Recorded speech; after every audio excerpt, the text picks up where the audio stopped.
new kitchen. I know I have not been on in a really long time, so I'm not gonna lie, I'm a little out of practice, and by a little I mean a lot. I also don't have the phone clip that I used to use at the other house, so my phone is rigged up way far away. So if you're commenting and I don't see it, I will get back to you. But I hope everybody's having a good Saturday. I am throwing together a super quick and easy dinner meal to bring to my sisters here in a little bit. And yes, I know it's hot outside, and I would normally be using my air fryer or a quick cooker, but today I am making Chicken Divan, which is basically chicken, cheese, pasta, casserole thing. And I just wanted to show you how easy it was, give you a sneak preview of one of the new fall products. Oh, hey, David. Oh, I guess I can see. I do need my glasses, but I can see. And so it's basically pasta, chicken, cheese, broccoli, and just throw it in and let it bake. So I wanted to show you a couple of easy hacks that I'm using while I do this that hopefully will help you guys in your kitchen. So the first one is I just chopped up some chicken breast and tenderloins into bite-sized pieces. I just got what was marked down. So I got marked down chicken breast and marked down tenderloin. Oh, thank you, Cheryl. It took me a long time to get my kitchen pretty, but I think I did it. So I'm gonna drop my knife in the sink here and wash my hands and let you guys admire my lemons. I know, I have a thing for lemons, what can I say? I love them in the kitchen. Okay, so tip number one that I use when I'm cooking something like with raw meat is I use my cutting board, but you notice I have a cutting mat on top of it. So I cut my chicken on the cutting mat, then I can move that, and I have another cutting mat that I can use. So I'm just doing kind of all my prep work here first so I can go ahead and throw everything in. And I've got my oven preheating to 425. This is a super quick, like 10-minute throw it in the oven when you get home kind of meal. So I'm slicing my lemon in half. What else do I need to do? I need to grate some cheese. And by some cheese, I mean more than the recipe calls for. I know I'm not the only person that does that. So the recipe calls for 8 ounces. But let me tell you what I'm doing while I grate this cheese up. So I've got some cheddar, and then I'm going to grate up some Parmesan as well. So when I'm making a casserole like this, especially because I'm going back to school here shortly, so holler to all my teachers who are about to start work days on Monday, or if you have already gone back, if I'm cooking a meal like this that I know is going to reheat well, that my kids and I are both gonna like, and will just be really easy to throw in the oven. Oh, hey, Terry Lynn. I like to make an extra foiled container of it so that I can freeze it and then pop it in on a school night. Now at the other house, I had a big deep chest freezer. I don't have that here, so I'm not able to do it on quite as large of a scale, but I just grabbed a little pack of foil containers from Food Lion. I'll show it to you in a second. And I just keep them on hand. I stick them in my laundry room. And you see how fast it is to grate your own cheese, by the way. The pre-shredded stuff, if you buy it in a bag, if you're new to watching me cook live, you haven't heard me say this. If you've seen me cook live, you know darn well what I'm about to say. You do not want to use the pre-shredded stuff. It's coated in potato starches, and so it doesn't melt and get gooey. So like when you go to a restaurant and you get the nachos or cheese fries, and they're like ooey gooey and delicious, and you make them at home and you're like, why doesn't it come out like that? It's probably because you're using bagged cheese. So it's much better just to grate your own. The quality is better, and the melt is better, the flavor's better. And I just save the little end pieces for Claire is my cheese bandit. All right, so I've got my cheddar grated. I'm gonna scoot that over, and I'm gonna do some Parmesan. This was the coarse grate, so you can see, hopefully, I've got a nice coarse grate on that. And I'm doing some Parmesan because we're gonna mix that with some panko breadcrumbs to put, there we go, on top of the casserole. And I know it's Saturday afternoon and you're probably not seeing me cook live. I know there's only a few people on, but if you're catching a replay, drop a comment and let me know that you're here. Maybe tell me what you had for dinner. And this fine grater does the parm really, really well. And I like grating it myself, especially if I'm mixing it with breadcrumbs for a topping, because it just comes out better. What are you guys cooking for dinner? I'm trying to see. I see, oh, Amy's on. Hey, Amy. All right. So I think I've got my prep done here, and I'm gonna show you how easy this is to throw together.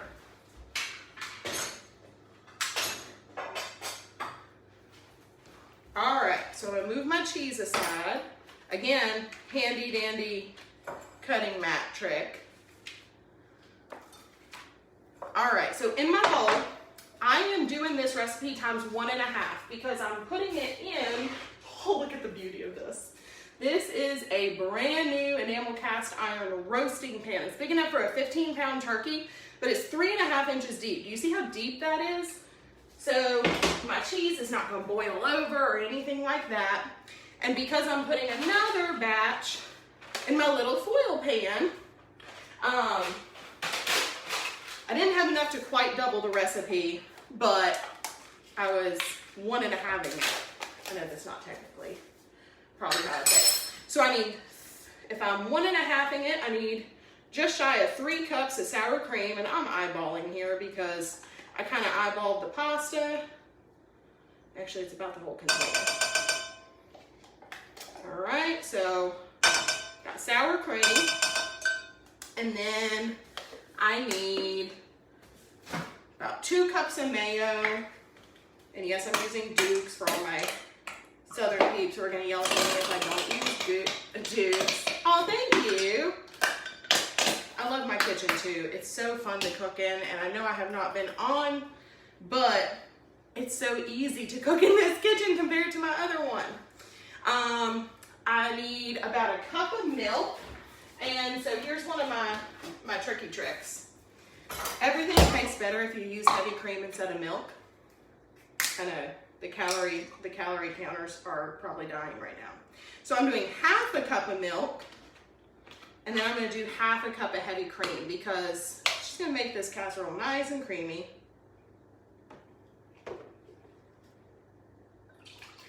Toss that in. Ooh, that cap is not to the milk. I'm trying to kind of clean up as I go here.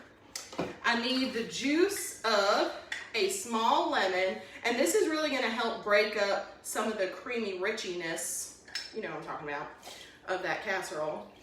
So I'm juicing a whole lemon. And now the recipe calls for 1 lemon. I'm not doubling that because this was a really big lemon and it's nice and juicy. I'm getting a lot out of it. So, and I don't refrigerate my lemons. I've tried to be good about not refrigerating things that it says I should not, but it just tastes better when you juice your own versus using the concentrated stuff. All right, I need 4 pressed garlic cloves, and because I'm trying to just be quick about this, I know, please don't yell at me. I have my garlic press out and my garlic, but I'm just using the jarred garlic. And 4 pressed cloves for 1 batch of this is gonna be about 4 teaspoons. So I just did a little bit more than that of some minced garlic. I need about a teaspoon of paprika. And I'm eyeballing this. I'm gonna go a little over just because I really like paprika. Oh.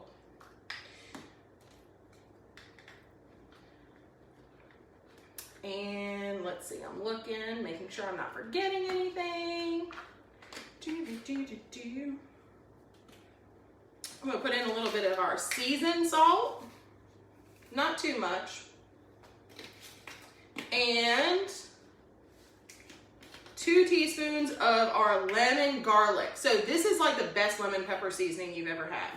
And I am going about right on that. I don't know if you can see. I'm gonna work on getting that angle better for you guys. And then I'm adding in a secret. Don't tell my sister, I hope she's not watching. So I'm adding in 2 scoops of our super veggie mix. So this is part of our Enrichables line. And basically what this is gonna do is just add some hidden veggies into this casserole. And I'm doing that for 2 reasons. 1, I like the flavor that it adds. And 2, lots of nutritional value, especially considering I'm a little bit short on my broccoli. I didn't get quite a pound like the recipe called for. And because I'm a little short on it, I just want to make sure that there's still some nutritional value in here other than the chicken and the cheese and the cream. So I'm just going to whisk this all together. And so this is basically, I'm about to add more liquid too. So if you know I'm adding pasta, you're probably thinking, oh, that's too creamy. You're right. So I'm about to add in 8 cups of chicken broth. And that's going to help our pasta cook in this casserole. So in the bottom of each of those pans, I've got it covered with penne. So if you're just making 1 batch of this, it's just a box of penne pasta. And I did 2 boxes between the 2 pans. Like I said, I'm kind of eyeballing this because I was making extra. All right, I'm gonna add in my chicken broth. I wanted to get all that mixed up first though. There are 4 cups in here. Ooh, I might need to get another one out of the pantry. So 1 container is 4 cups. I did about 1.5, so I'm gonna need about 2 more cups. Hopefully I have another thing of chicken broth. And when I'm cooking something like this, I like to make sure that I get the reduced sodium ones just because I don't want it too salty. But a lot of the times when you make a casserole and you're doing like the condensed soups or something, those can get really salty. And we're not doing that, so we shouldn't have that issue. Chicken and beef broth are always in my pantry, by the way. So I'm gonna add about as much of this as I can without overflowing my batter bowl here. There we go. And I picked my batter bowl today instead of my, I was gonna use the stainless mixing bowl, but I like that this has the handle on it for pouring into the dishes. So just get this mixed up a little bit. Ugh, we're sloshing. I did it too full.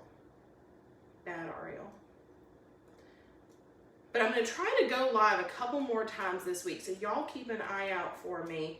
I've got a couple meals planned that I think you're gonna like. I think I'm gonna do my baked ziti. It's thebomb.com. It is the best recipe, and I'm gonna post this recipe as soon as I get off of here.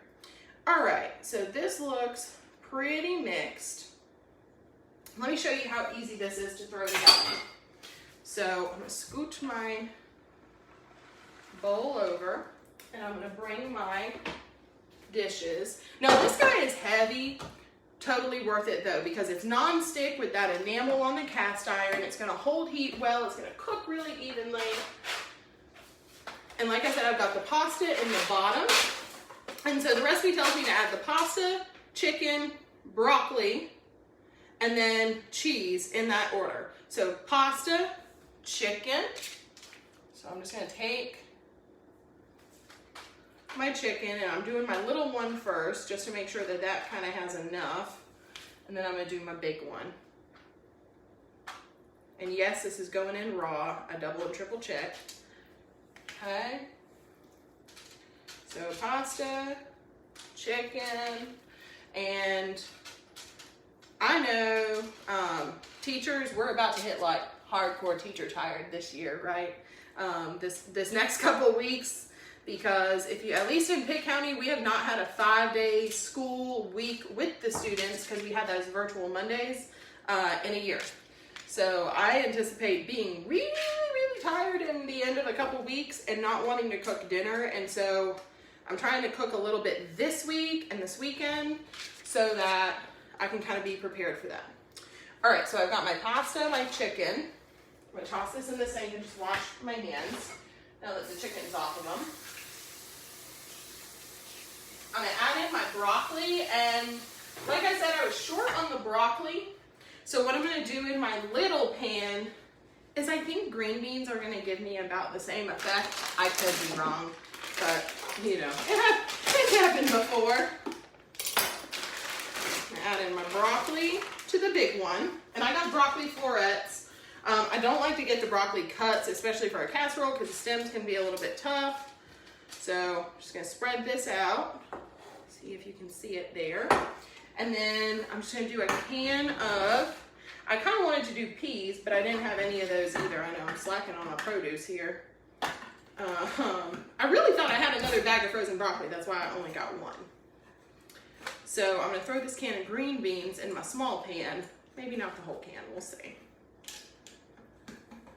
And that way I know there's something green in there. But like I said, we've got that super veggie in here.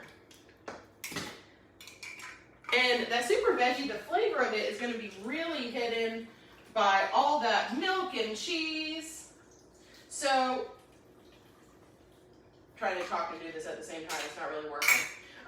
It's gonna be hidden by the milk and the cheese, so you can really put it in these casseroles, and like I said, no one is gonna know. I feel like a TikTok. No one's gonna know. Who's gonna know? All right. There we go. So I got some green beans on there. Still have a little bit in the can. All right. We're gonna add a cup of the cheese. So some of the cheese, not all the cheese, but some of the cheese.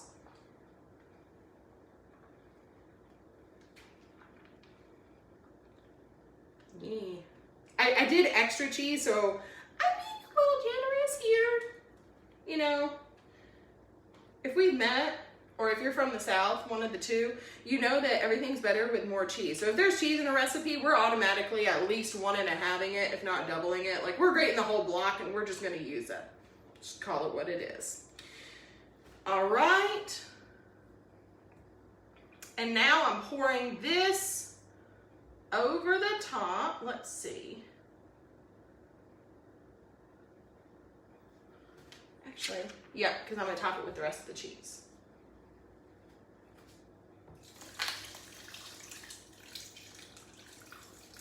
And I just want to make sure everything's kind of covered enough.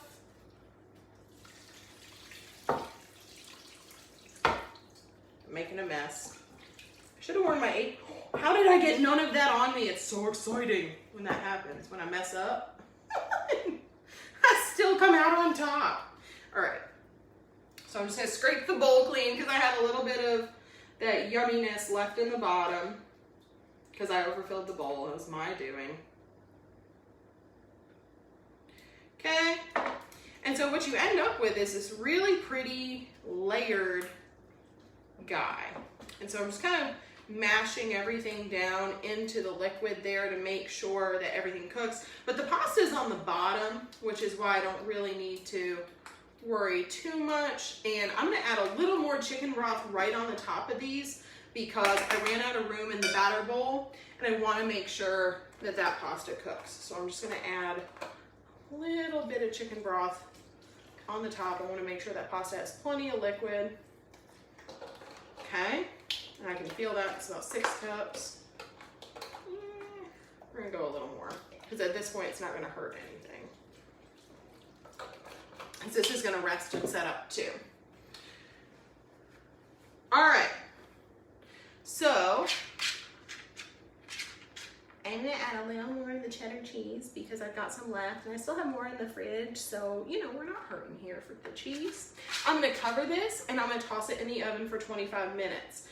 25 minutes is up. I'm gonna throw a panko and melted butter mixture on top, and that's when I'm gonna head to my sister's. I'm gonna brown it there.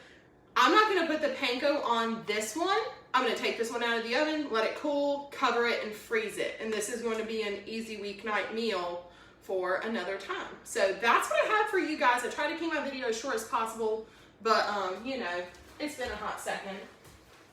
But anyway, thank you for joining me in my kitchen. It was so lovely to see y'all. And come back, keep an eye out because I've got more coming this week. Bye.